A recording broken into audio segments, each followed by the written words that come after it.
Good morning, ladies and gentlemen. First of all, I want to thank you for inviting me to open today's great event with so many interesting participants and speakers. Did I hear well? Till 5:30? You will be enriched. And I would like also to understand what kind of new ideas you came with. And of course, it's important for me, the feedback and the new ideas coming our way. I'd like to speak about the technologies, but mainly about the impact of technologies on people's lives, because as you said, I'm responsible for values and transparency. Now I took over portfolio of Margaret Vestager.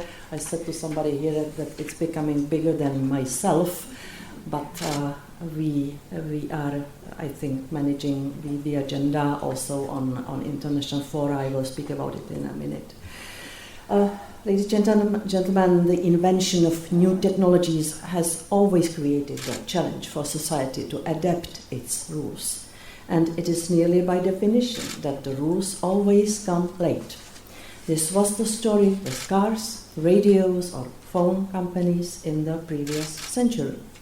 When digital revolution came along, the problem became more acute.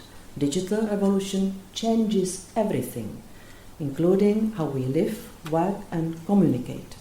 The speed of change is too fast for most of us. And now, with AI, the speed is almost supersonic. For example, ChatGPT was downloaded 100 million times in just 2 months after its launch. So creating the rules for emerging technologies becomes even more urgent. This speed and innovation is truly impressive, but what is also clear today, this technology creates risks. It creates risks for people, but it also creates risks for fundamental rights and democracy.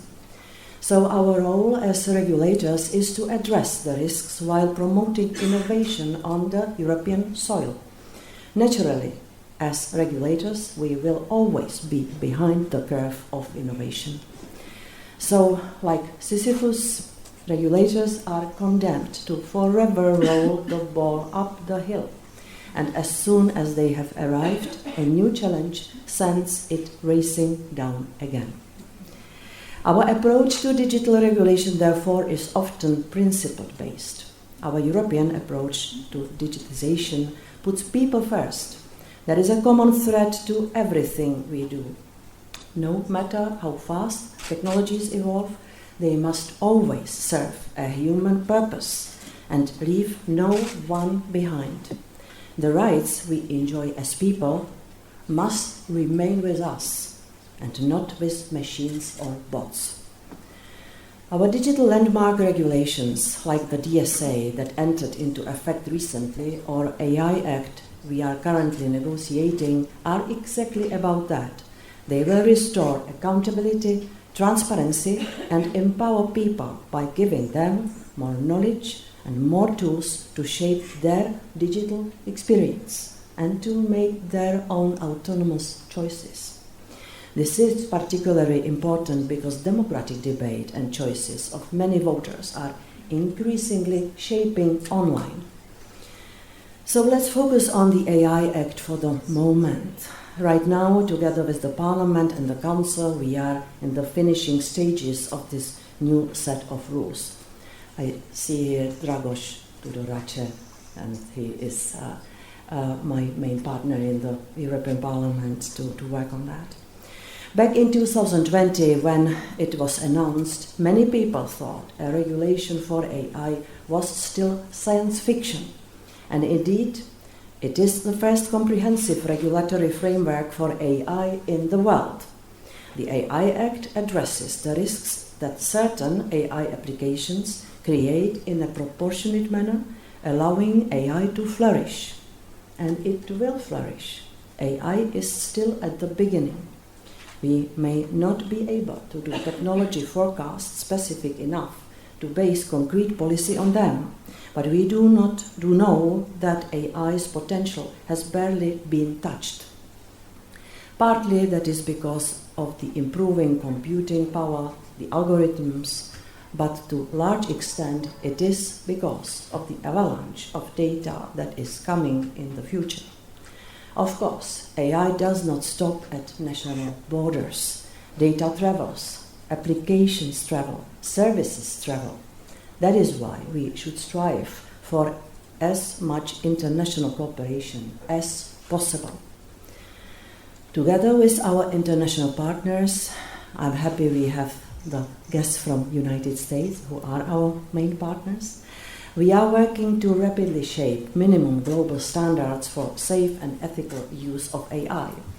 Several strands have already started, including the Global Partnership on AI, but also in the G7 with the so-called Hiroshima process on the Code of Conduct for AI. And I will travel to Kyoto at the beginning of October to participate in the global public consultations that will feed into this process. While I prioritize work with like-minded countries, we also have to talk to those we differ. This was my purpose behind the recent trip to China. I spelled out clearly our concerns, but China remains an important digital player, and given potential risks stemming from AI, we have to discuss these issues with them, ideally in the context of the UN, United Nations work. Naturally, our discussions on tech regulation cannot happen in isolation.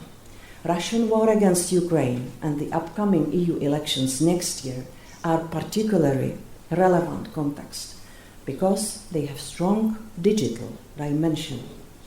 We cannot have any illusions about the current Russian state.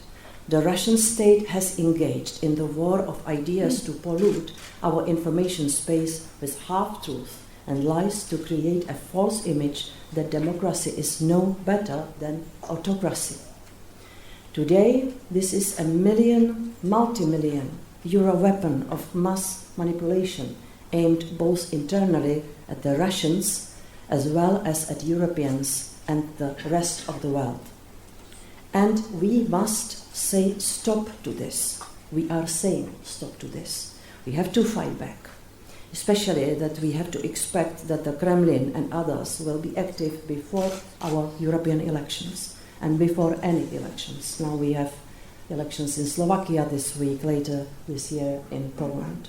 All these elections in our member states have direct impact on how European Union is doing and how European democracy will be flourishing or not. And we have a plan to counter disinformation and foreign information manipulation. In recent years, the European Union has pioneered a whole-of-society approach that seeks to harness the resources of stakeholders and provide an effective response. Our policy response is a mix of legislative and non-legislative actions. We have the Digital Services Act that will help to organize our online space. A cornerstone of our efforts is the revised